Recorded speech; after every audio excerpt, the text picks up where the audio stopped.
Export करना completely ban था rice का। सिर्फ गवर्नमेंट की एजेंसी के थ्रू सम स्पेशल कोटे के तहत उसको एक्सपोर्ट कर सकते थे, और अब वो पाबंदी खोल दी गई है। तो किसानों, जो एक प्राइवेट ट्रेडर, इससे पहले उसके पास बेचने के लिए या खरीदने के लिए कोई मार्केट नहीं थी, सिर्फ गवर्नमेंट को ही एमएसपी पे पूरा राइस खरीदना पड़ता था। यदि आप देखें, अब से कुछ साल पहले गवर्नमेंट एक कोटा फिक्स करती थी कि 50% या 75% गवर्नमेंट सिर्फ इसके ऊपर लेवी के अंदर पैडी को खरीदेगी, और अब पीछे कर दिया गया था कि 100% गवर्नमेंट पैडी को खरीदेगी।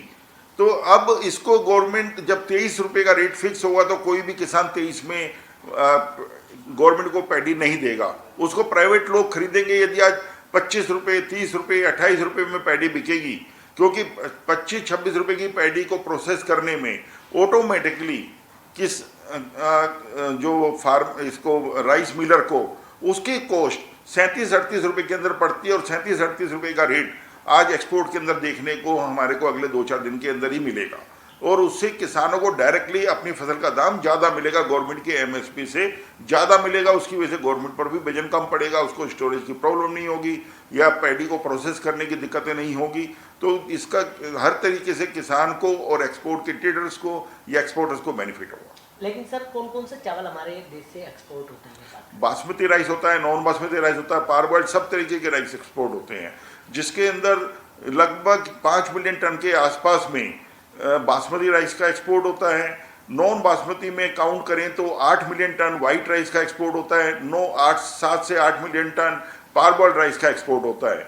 तो ये राइस जो वाइट राइस पिछले 1 साल के अंदर हमारा लगभग 8 मिलियन टन के सामने कुल 4 लाख टन का एक्सपोर्ट हुआ। तो उसके अंदर पारबॉइल्ड राइस जरूर हमारा 8 मिलियन टन के सामने 8 मिलियन टन ही एक्सपोर्ट हुआ। तो अब ये वापस हम वो 8 मिलियन टन जो वाइट राइस का एक्सपोर्ट हमारा रुक गया था, वो एक्सपोर्ट होगा।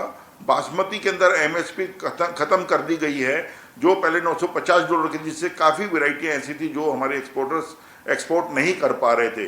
कम रेट की बासमती होती है, जिसके अंदर जैसे आप मान लें सुगंधा, सरबती, तो ये इनके रेट यदि $700 के थे तो एक्सपोर्टर एक्सपोर्ट नहीं कर सकता था। आज वो भी हम एक्सपोर्ट करेंगे तो हमारी एक्सपोर्ट बढ़ेगी, और उससे डेफिनेटली किसानों को डायरेक्टली इसका फ़ायदा मिलेगा। अगर मौसम की बात करें तो मौसम इस बार जिस तरीके का रहा है, फसल का क्या अंदाजा आप लगा रहे हैं? 142 मिलियन टन से ऊपर की क्रॉप है, और जो मानसून है लगभग 7% ज़्यादा मानसून हुआ है पिछले सालों के मुकाबले में, और जो रिक्वायरमेंट थी उससे 7% मानसून ज़्यादा है। पानी के लेवल जो हैं ज़मीन के अंदर हर जगह ऊपर आ चुके हैं। अब किसी भी तरह की पानी की शॉर्टेज नहीं है, और जो प्रिडिक्ट किया जाता है कि राइस के अंदर पानी बहुत लगता है, ये तो फ़ायदेमंद है। राइस को कभी भी जितना हम राइस उगाएंगे उतना ही देश के लिए अच्छा होगा, क्योंकि उतना पानी का लेवल हमारा रुकेगा, हमारी बाढ़ या नदियों के पानी को संतुलित करने का फ़ायदा मिलेगा उससे। क्योंकि किसान